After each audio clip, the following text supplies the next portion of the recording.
What's going on, guys? Welcome back to this episode of Homebit Workshop. Today we are going to fix a broken rear defroster. This little tab is supposed to be attached up there. Let's fix it.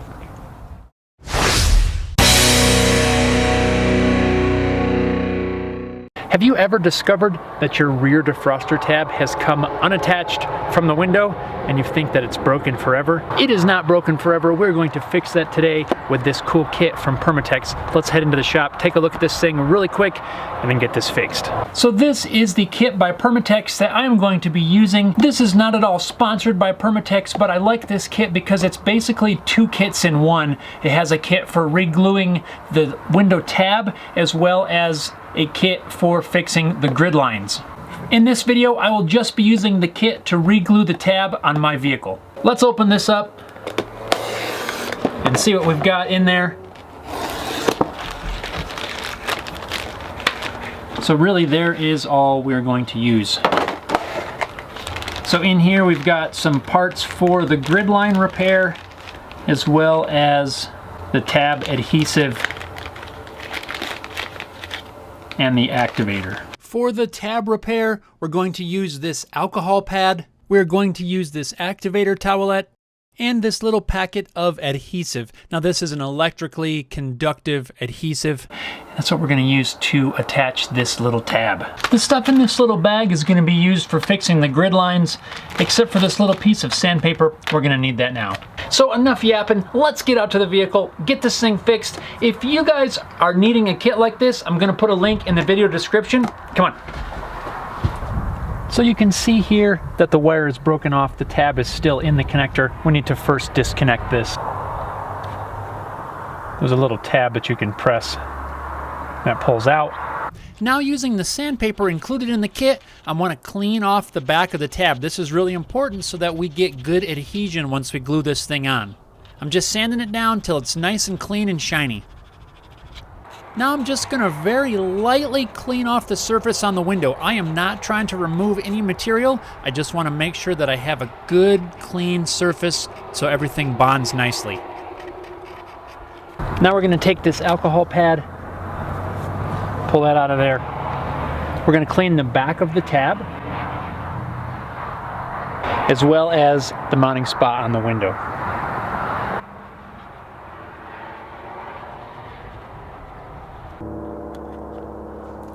Next, we can grab the activator pad, and we're going to very carefully open that by pulling the two opposing tabs.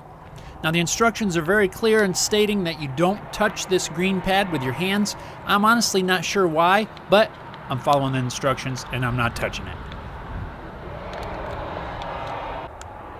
And holding the activator pad by the foil package, I'm just going to wipe it around on the window surface where we're going to glue the tab back on. You don't wipe that on the back of the tab, only on the window. With the activator applied to the window, we need to let that sit at least 2 minutes, but not any more than 15. So now's a great time to start mixing the adhesive. You just knead it with your fingers until it's a nice uniform beige color.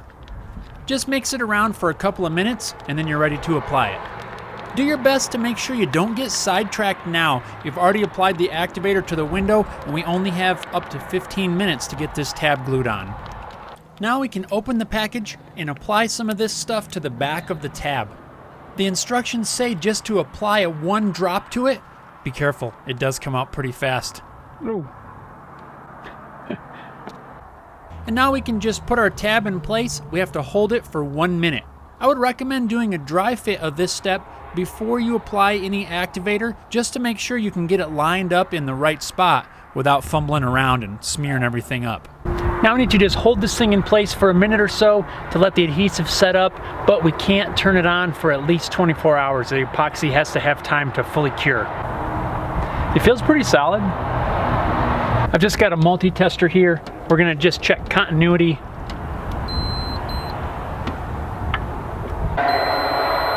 So we have continuity between the connector and the window.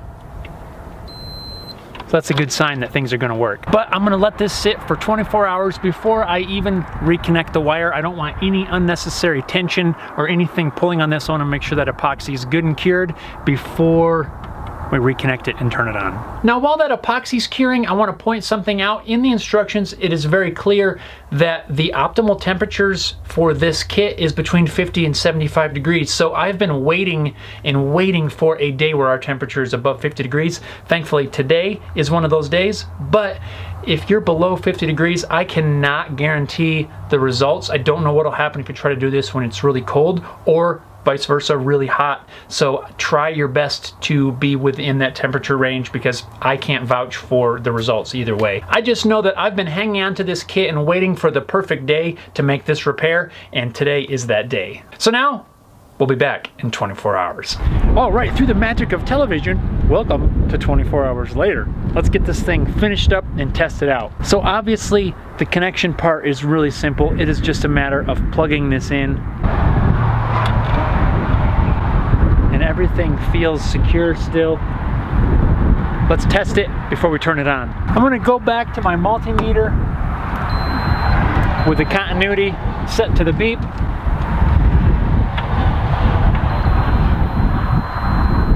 You hear that? And there we've just shown that we do have continuity between two tabs, so I believe we are okay to switch this on. We can test for voltage and see if the thing warms up. We'll switch our key on to the accessory position, and here we go. Nothing exploded. Let's test it. I can actually feel the window getting warm already. If we put our test light on there, 11.9 volts, cool. I really like this test light because it has this built-in screen. It also lights up. It's hard to see in the daylight, but this thing's really neat.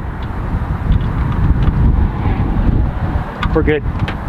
Well, that wasn't too bad. I am glad to have my rear defroster back up and running to live another day. Thanks to the kit from Permatex. Link in the video description if you're needing this kit. So this is really a simple repair. There's no reason to put it off. If you need to do this, just get the kit, get it fixed. You will be very happy to have it done. I hope you guys found this video helpful. If you did, hit that thumbs up button. Also, don't forget to hit the subscribe, ring the notification bell, all that good stuff.